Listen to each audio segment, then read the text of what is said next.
Assalamualaikum warahmatullahi wabarakatuh. Kita ketemu lagi dalam Cemo Channel, mencerdaskan tanpa menyentuh. Hari ini kita akan melanjutkan materi pelajaran yang kemarin, yaitu larutan tentang nyala lampu dalam larutan, kemudian juga tentang asam kuat, asam lemah, basa kuat, basa lemah, dan cara ionisasi pada larutan elektrolit. Jadi tujuan hari ini adalah kalian bisa memprediksi dari eksperimen nyala lampu apakah zat itu elektrolit, elektrolit kuat, elektrolit lemah, atau non elektrolit.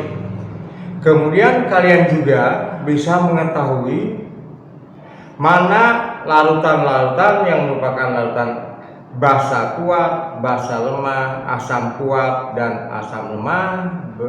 Dan juga kalian bisa membuat ionisasi dari larutan elektrolit tersebut. Mari kita diskusi hari ini. Yang pertama adalah percobaan nyala lampu pada larutan. Nah, kita punya suatu instrumen yang seperti ini, sederhana. Ini adalah suatu wadah atau bejana. Nanti diisi oleh suatu larutan. Ini bisa suatu logam yang disambungkan dengan kabel.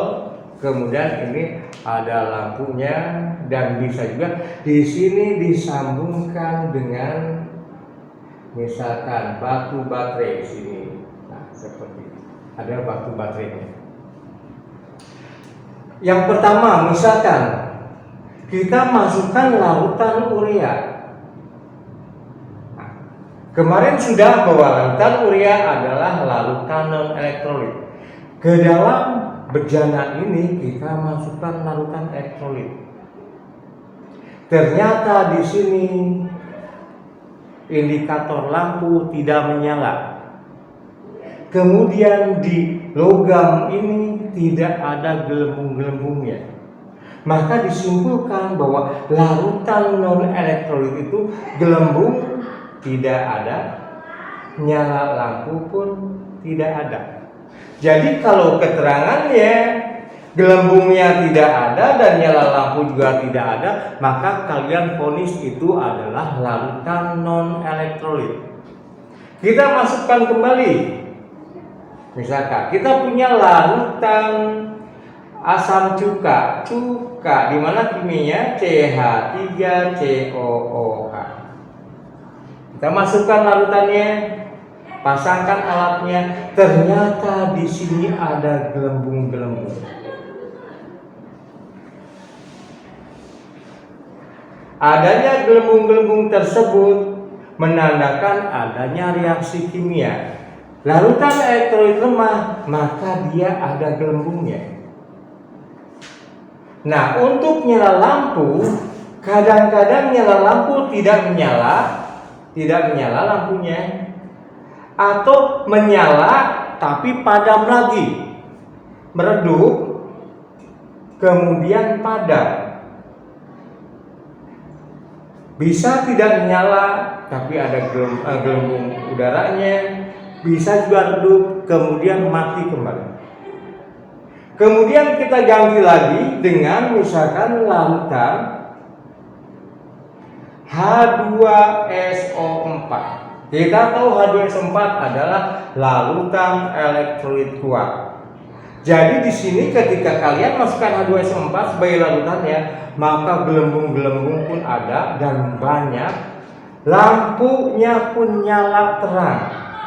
Nyala lampunya terang. Ini terang.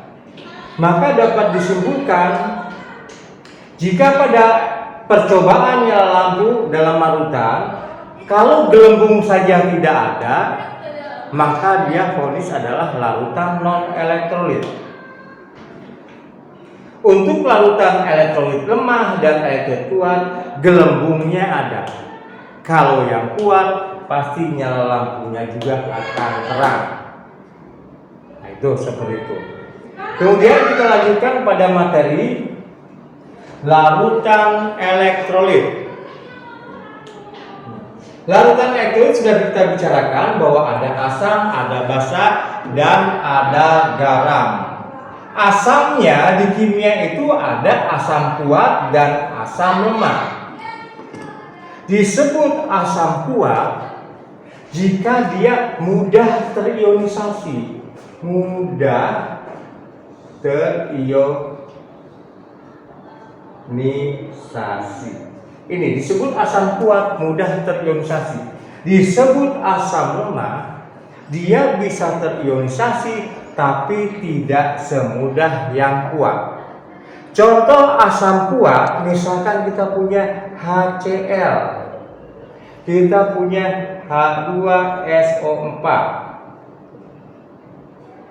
Contoh asam lemahnya, kita misalkan CH3COOH. Ini adalah asam klorida, ini asam sulfat. CH3COH misalkan kita bilang asam cuka atau asam asetat. Contoh dari asam kuat dan asam lemah. Contoh yang lainnya bisa kalian cari sendiri informasinya di buku-buku pelajaran atau lewat internet. Kemudian pada basa. Basa juga ada basa kuat dan basa lemah. Disebut basa kuat jika mudah terionisasi, yaitu menghasilkan OH negatif. Disebut basa lemah, dia bisa terionisasi tapi tidak semudah basa kuat. Atau dalam kimia, biasanya yang lemah itu ada keterangan KB-nya, yaitu tetapan basa lemah. Atau di sini juga ada harga Ka-nya, ciri-cirinya itu, yaitu tetapan asam lemah.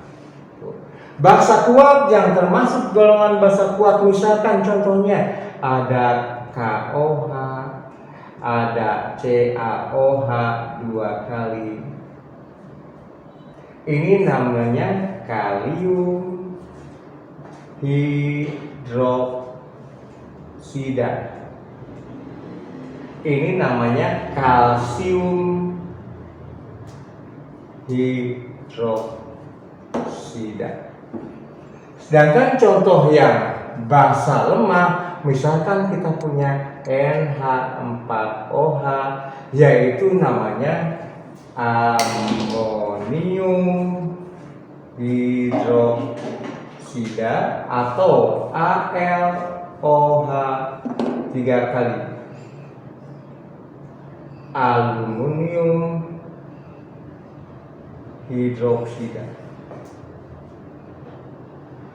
Untuk memperkaya diri, mana itu larutan asam kuat, asam lemah, basa kuat, dan basa lemah, kalian bisa menggali sendiri dari buku mata pelajaran kimia atau dari internet. Kemudian kita lanjutkan cara ionisasi. Ionisasi larutan elektrolit. Ionisasi larutan elektrolit. Contoh asam dulu. Asam. Kita punya HCl. HCl. Ingat bahwa asam itu menghasilkan ion H positif. H positif. Untuk memudahkannya, tulis dulu lawannya, Cl-nya adalah negatif. Kita lihat sini, H-nya ada 1, Cl-nya ada 1. Nanti tinggal pindah, 1 itu milik H positif, H sini, 1-nya milik sini. Silang. Jadi nanti angka 1 ini buat ionisasi lari ke sini. Angka 1 ini ionisasi lari ke Cl sini. Jadi seperti ini. Sudah pas. Positif 1 dan negatif 1. Kita punya lagi contohnya H2S. Ionisasi. H dulu, H itu H positif karena asam. Tambah S-nya negatif. 2 ini nanti lari ke S. S-nya 1 lari ke H. Nah, kita lihat sini, 1 positif sama 2 negatif, tidak seimbang. Negatifnya ada 2, positifnya ada 1, maka diberi angka 2 seperti ini, 2 positif, 2 negatif. Kita yang lebih kompleks, contohnya H2SO4 asam sulfat. Ini satu kesatuan, jangan dipisahkan, namanya sulfat. H positif tambah SO4 negatif. 2 miliknya siapa nanti? Nanti miliknya SO4.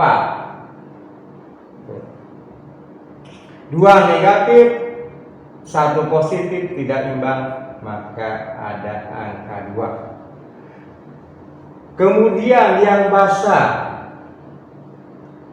kita misalkan punya NaOH, ini basa, terionisasi. Kalau basa itu pasti menghasilkan OH negatif, maka yang lainnya Na positif. Na-nya 1, OH-nya 1, 1 nanti lari miliknya Na di atas, 1 Na ini lari ke OH negatif. Contoh yang lebih kompleks, misalkan kita punya BaOH 2 kali. Tulis dulu Ba di depan positif dan OH negatif. Ba-nya 1 nanti miliknya OH lari sini.